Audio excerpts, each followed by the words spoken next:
Cette semaine, de nombreuses personnes m'ont posé des questions sur le traitement des dossiers composites. Il semble qu'il s'agisse d'un sujet beaucoup plus important que je ne le pensais auparavant. Ce qui est bien, c'est que je crois maintenant que j'ai bien maîtrisé le sujet en ce qui concerne son fonctionnement et la possibilité de définir les choses correctement. La définition moderne la plus simple que je puis trouver est la suivante. Le cas composite consiste en une charge dans le mental réactif d'autres êtres qui a la capacité d'affecter indirectement d'autres personnes. Je ne m'étendrai pas sur la raison de ce phénomène et sur la manière dont il se produit. Je voulais juste donner une définition de base pour aider à clarifier ce que je vais écrire cette semaine. Le meilleur exemple a été donné la semaine dernière. Deux frères se sont disputés, ce qui a poussé le second à se battre avec sa femme. La dispute avec la femme a entraîné la formation d'incidents secondaires dans le banc du second frère. Ainsi, à l'avenir, le banc du premier frère sera activé chaque fois que le banc du second frère sera activé à la suite de l'incident avec sa femme. Il ne s'agit pas d'une cause et d'un effet direct tels que nous les connaissons, mais d'une cause qui se produit indépendamment du temps et de l'espace. Si je devais deviner, il s'agit d'une intrication quantique à l'œuvre ici, en raison de l'incident mutuel des frères qui se battent et qui provoque un effet sur la charge résidente dans le banc de l'être opposé. Et la façon évidente de traiter cela serait d'exécuter l'incident mutuel. Mais cela ne fonctionne pas dans le cadre du test. La façon de traiter véritablement un incident composite est d'obtenir à la fois les aspects composites et non composites dans les deux êtres, ce qui se résume en fait à faire sortir les incidents non liés du monde de l'autre personne.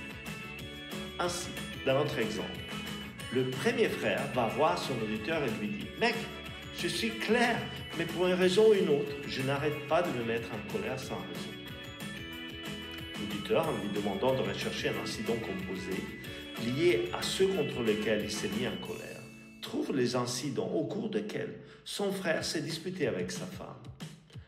En les analysant, la raison pour laquelle le premier frère se mettait en colère dans le temps présent s'évanouit. Il ne se met plus en colère sans raison. Nous trouvons donc des êtres avec lesquels nous avons eu de contacts directs.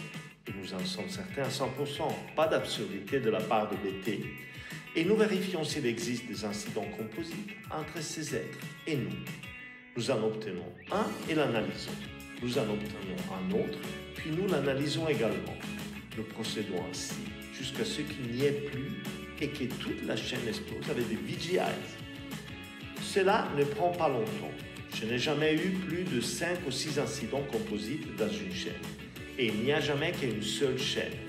Il suffit donc d'une chaîne composite pour annuler les effets de ce cas composite sur l'ensemble de la piste de cet être. Pour effacer des incidents eux-mêmes, j'ai utilisé une version modifiée du traitement des fréquences, en tirant parti des effets de la constante gravitationnelle. Nous savons maintenant qu'un PPS est égal à 1. Autrement dit, il ne peut y avoir qu'un seul postulat par seconde.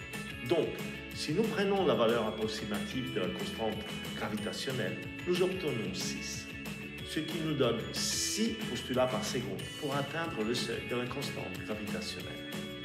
Nous pouvons alors simplement multiplier cette valeur par des multiples de 10 et arriver à 6, 60, 600, 6000, 60 000, 600 000 postulats par seconde. En utilisant ce tableau, nous pouvons évaluer ce qui précède par rapport à des incidents ou des masses, puis les faire exploser en maintenant la fréquence suffisamment longtemps pour le faire. Il s'agit d'une méthode plus simple pour déterminer les fréquences à utiliser contre les masses. Voir le livre à venir. Et elle couvre une gamme suffisamment large pour les faire exploser. J'ai localisé des êtres sur ma propre piste en évaluant les incidents composites. Puis je les ai analysés avec la méthode ci-dessus. Et je peux honnêtement dire que c'est là que mon propre cas, et probablement le cas de tous les niveaux supérieurs, ont été bloqués. C'est une chose excitante à découvrir en soi. Voilà donc ce qui s'est passé de mon côté cette semaine. J'ai beaucoup d'autres données à ce sujet, mais elles devront probablement attendre la publication du prochain livre. À la prochaine semaine. Je vous embrasse, Ron.